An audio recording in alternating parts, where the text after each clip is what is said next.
Olá pessoal, bem-vindos novamente ao meu canal, YouTube, ao Instagram. Vamos compartilhar mais um pouco de informações e experiências sistêmicas. Na última semana eu tive contato com duas pessoas que falaram sobre problemas com filhos adolescentes. Eles não estão obedecendo, aquela coisa, né, de confrontar, de não cuidar às vezes nem da própria higiene. Em um outro caso a pessoa falou que estava quase partindo para agressão física.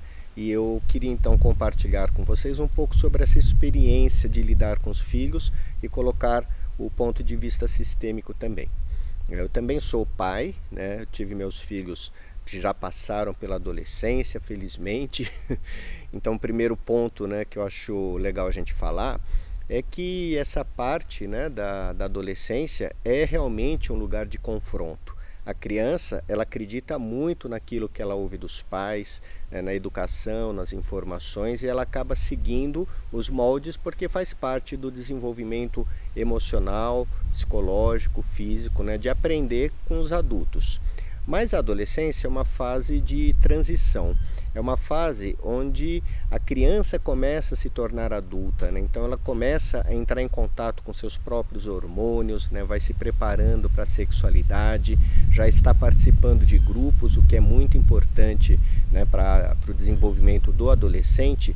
E nesses grupos a criança vai percebendo que existem diferenças de educação, que existem diferenças de percepções, de informações. Ela percebe, né, que seus colegas eles têm às vezes hábitos muito diferentes do dela, e aí ela começa a se questionar: será que aquilo que eu aprendi é real? Será que aquilo que eu aprendi realmente é o certo?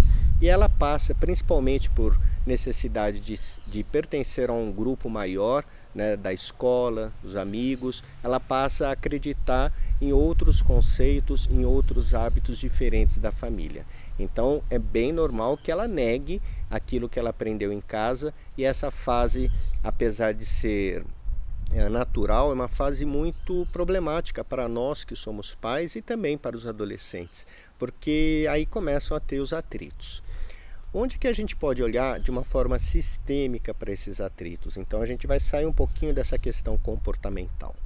É importante perceber quais aspectos fundamentais estão sendo jogados na questão do adolescente. Porque muitas vezes a gente acredita que o problema é do adolescente contra nós, né? Então eu ouvi isso de um pai dizendo que tudo que ele fazia era em torno, né, de cuidar desse filho, de trazer a harmonia, e o filho estava trazendo exatamente o oposto, a desarmonia.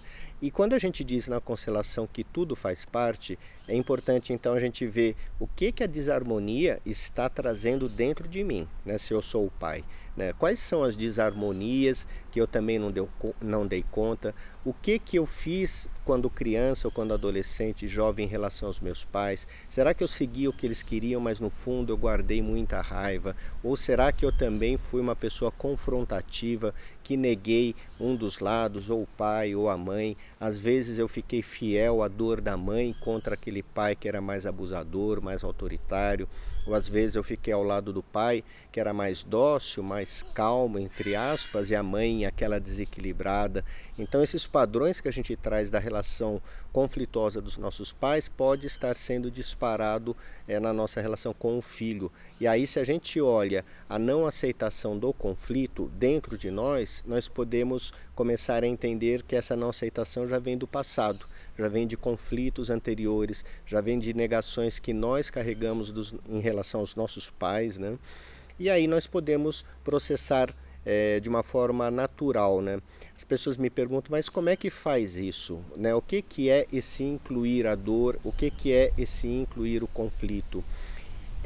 Eu diria que é até uma desconstrução do ego, né? Porque quando a gente se percebe não sendo aceito pelo nosso próprio filho, isso dói demais. Isso dá uma sensação de ser um pai ruim ou uma mãe ruim. Se eu penso ou se eu sinto que os meus pais também não foram bons o suficientes, se eu julgo ainda, carrego mágoas desse passado, eu vou começar a perceber que, de certa forma, eu estou me tornando igual aos meus pais e meu filho também está se contrapondo a mim. Como eu não dou conta disso dentro de mim, como eu não aceito que eu sou igual ao meu pai, que eu sou igual à minha mãe, eu quero mudar o meu filho. Eu quero que ele fique bonzinho, eu quero que ele fique cordato. Se eu entendo então que esse problema é meu, eu consigo dar uma distância ao filho. Mas Alex, você pode perguntar, a gente não vai fazer nada com o filho? Claro que a gente vai, né? Então todas as crianças, todos os adolescentes, enquanto eles são dependentes de nós financeiramente, enfim, da nossa casa, nós pagamos as contas, ele precisa também de limites. Então os limites eles precisam ser bem pontuais, mas com firmeza, porque se a gente não dá esses limites, eles vão extrapolando cada vez mais, né? E a gente vai perdendo a nossa energia. Quando nós não conseguimos dar limites como pai ou como mãe, também significa que nós temos algum débito em relação aos nossos pais, em relação ao nosso passado. Então muitas vezes nossos pais foram ausentes ou rígidos demais ou loucos demais e a gente quer ser o pai ou a mãe que conversa, o pai argumentativo, o pai dócil, a mãe que cuida demais, né? E aí a gente não percebe que faz parte do amor esse lugar de pontuar os limites, esse lugar de colocar a disciplina, esse lugar de querer que as nossas regras, afinal a casa é nossa, sejam obedecidas.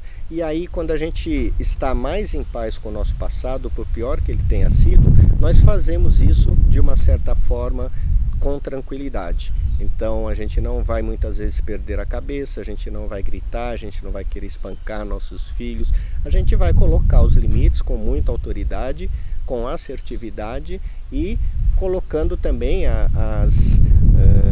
vamos dizer, o que pode acontecer, né, se os filhos não seguem as regras. Então a gente precisa ter esse lugar de entender que o crescimento também impõe restrições. Todo mundo cresce e nesse mundo a gente vai ter um monte de restrições, quando a gente sabe lidar com algumas restrições, consegue às vezes transpor algumas, outras nós temos que baixar a cabeça e criar a nossa humildade, e isso é importante também para trazer para os nossos filhos adolescentes, porque senão eles se tornam o que a gente vê muito hoje, esses filhos, esses meninos, né, que não conseguem se colocar na sociedade, que ficam transgredindo tudo e passam às vezes a juventude até uma certa maturidade continuando a não conseguir lidar com a sociedade porque não souberam lidar com esses limites. Mas o mais importante, olhando pelo olhar sistêmico, é a gente olhar para a nossa relação com os nossos pais e com aquilo que os nossos filhos estão provocando em nós. Então não vamos agora olhar para os filhos, vamos olhar o que dói em mim. E geralmente a gente vai perceber dores em relação aos nossos pais. Fica aí a deixa, fica aí a dica. Se você tiver perguntas, quiser comentar algo, coloca nos comentários que eu vou respondendo depois. Então é isso, até um próximo vídeo. Um grande abraço para você.